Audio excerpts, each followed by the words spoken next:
Hi guys, welcome back to my channel, and as promised I will be going through the content to cover what you need to know for your life in the UK test.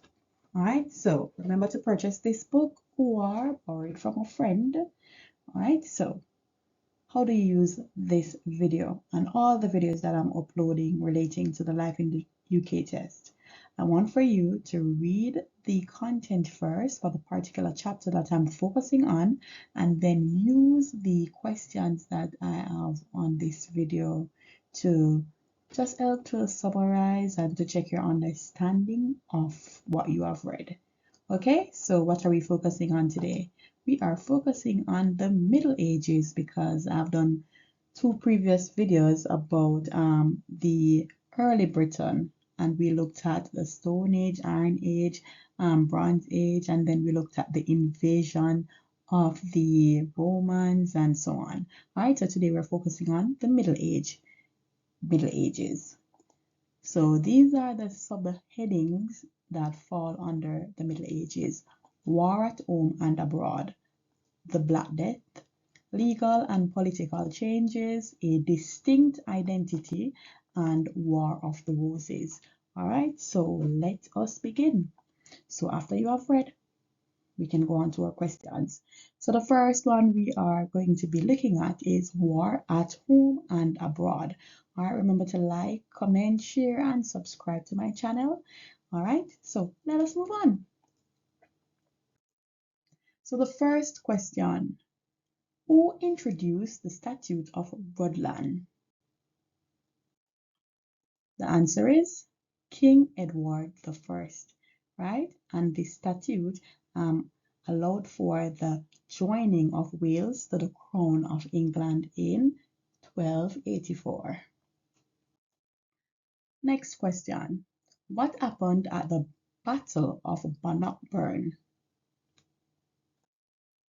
Answer: English kings were defeated by the Scottish, led by Robert the Bruce. Next question: in what year did the English rule an area of Ireland called Pale? Answer: 1200. Next question: what is the name of the long war between the English and France?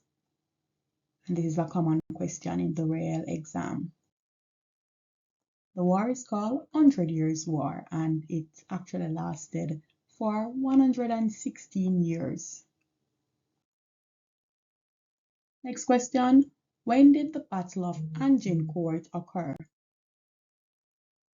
This battle occurred in 1415. All right, and that is war at home and abroad. So let us look at now the second subtopic called the Black Death. All right, guys, so remember to subscribe for me and share, comment, and yeah, just give the video some love. All right, so the Black Death. First question: what is the system of land ownership the Normans used known as? Answer is feudalism. Next question: describe feudalism. The answer is: this is where the king gave land to his lords in return for help in war, right? That's feudalism. Next question: who is a serf? Answer: a person who receives a small area of their lord's land to grow food. In return, they work for their lords and cannot move away. What is Black Death? Okay, Black Death was a disease in the form of a plague. Next question: when did Black Death broke out in Britain? Answer: in 1348. Next question: what population of England died from Black Death? And this is an actual question from the real exam. Good, right? The Answer is 1/3. Right, so 1/3 of England's population died from Black Death, and similar proportions in Scotland and Wales. And that is Black Death. All right, let us look at now legal and political changes. First question. When did Parliament begin to develop into what it is today? Answer: during the Middle Ages. Next question. How did the Magna Carta affected the kings? It restricted their power, and this is an actual question from the real exam also.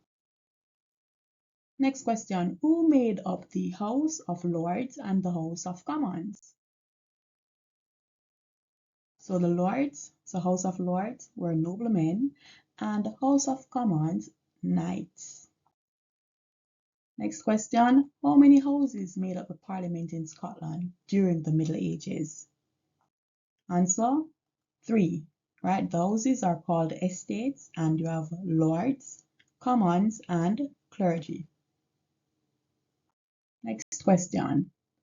Common law developed in England. What does common law means?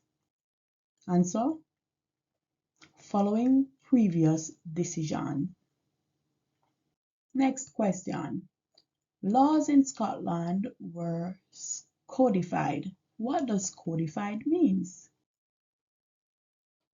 The answer is written down. And next one, a distinct identity. What two languages combined to form the English language? Answer: Norman French and Anglo-Saxon. Next question. In what year England's official documents were written in English? Answer is 1400. Next one. Who wrote English poems about a group of people traveling to Canterbury? This is Geoffrey Chaucer. Name the first person to print a book in England using a printing press. This person is William Caxton. Name the first book William Caxton printed.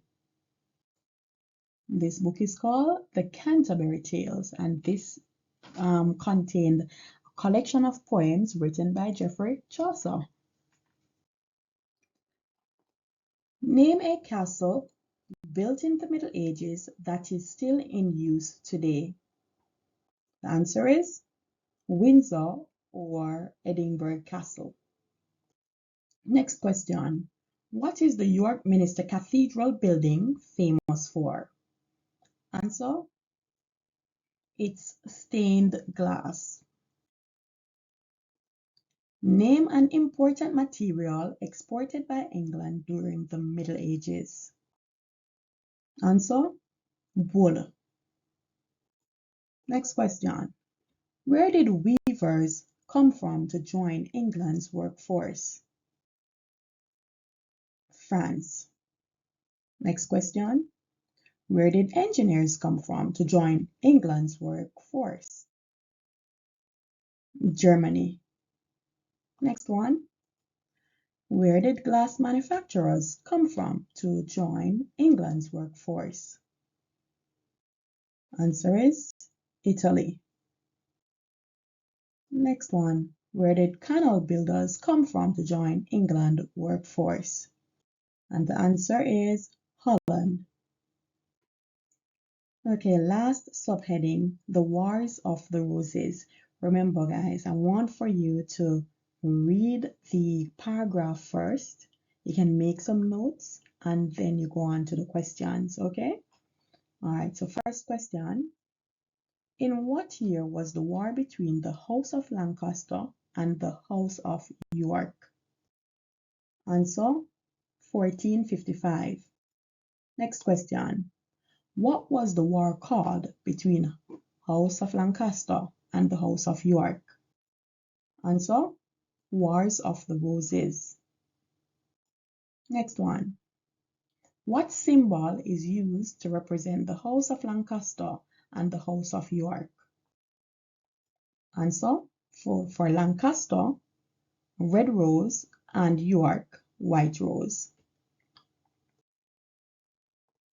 Next question. How long did the Battle of the Roses last? Answer: 30 years. So it's from 1455 to 1485. Next one. Who won the War of the Roses? It was the House of Lancaster, led by Henry Tudor. What symbol is used to represent the House of Tudor? And the answer is red rose with white inside. And that is our last question. Guys, remember to like, subscribe, and share my content out. And I know that you're going to do well. Just put the work in and do not give up. If you have to do this test 1 time, 2 times, 3 times, just know that you're just going to keep on going at it until you get it. But you should get it the first or second try. All right, bye bye and take care.